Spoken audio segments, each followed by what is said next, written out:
That was good. That was perfect. That was What's up, bud? perfect.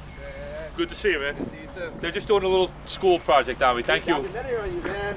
They call it DPS officer, man. He's the That man, right man. there, man. God bless. Thank you. Thank you. All right. Hello, my name is Joe Shanley.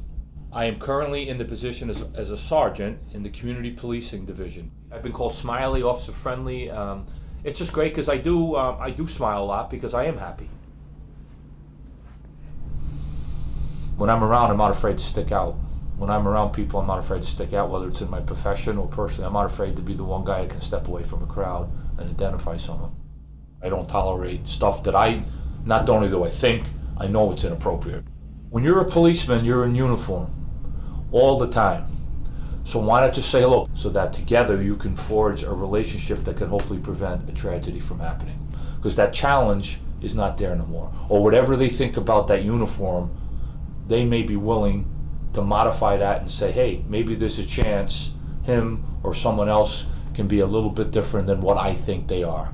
And that's why people always say to me, why do you always smile, why do you always say hello? Because I learned a long time ago, you're going to stare at me. Being in a uniform, I had to get to do my best to learn other cultures. The only way to take on a challenge is try to learn about it, why it's there, and anything I can do, not just for myself, but for the department I represent in a better tone. I have an obligation to look into that. I think, unfortunately, the way society has gotten now, it just seems like situations that are minute, and I mean by that, thank God we don't have a lot of situations where men and women are abusive, but they just seem to get highlighted.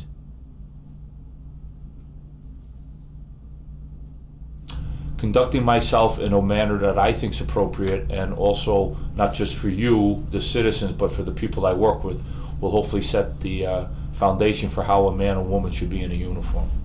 I was always that way even as a cop. I used to shake people's hands when I arrested them.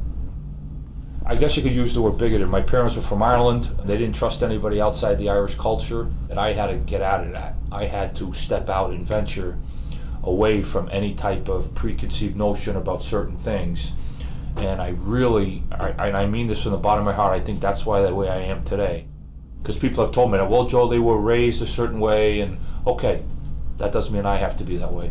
Because you're never too old or too smart not to learn new things, and especially in this profession. People don't realize, even though we're the professionals, I'm not making an excuse, when I used to go in those situations, I was shaken. We're scared. So that's why sometimes we yell. Sometimes we get a little vocal. But usually after things calm down, I know I would always go up to say to someone, hey, I'm sorry, I was terrified of what I was doing, what I was going to face. Please excuse my behavior, it wasn't meant to you. But I also agree that we can also handle ourselves and get to learn the communities we have the obligation and have the privilege of serving a little better. We have to somehow come to the middle and realize we need law and order to succeed, because without it, we'd have chaos. Simple kindness, I think, goes a long way anywhere, whether you're a policeman or a bus driver. Just watching the finality of someone coming up on graduation day and saying, hey, thanks for being here, when realistically all I was just a gentleman who stood up and said hello to him. Really is, you couldn't put a price on that for me.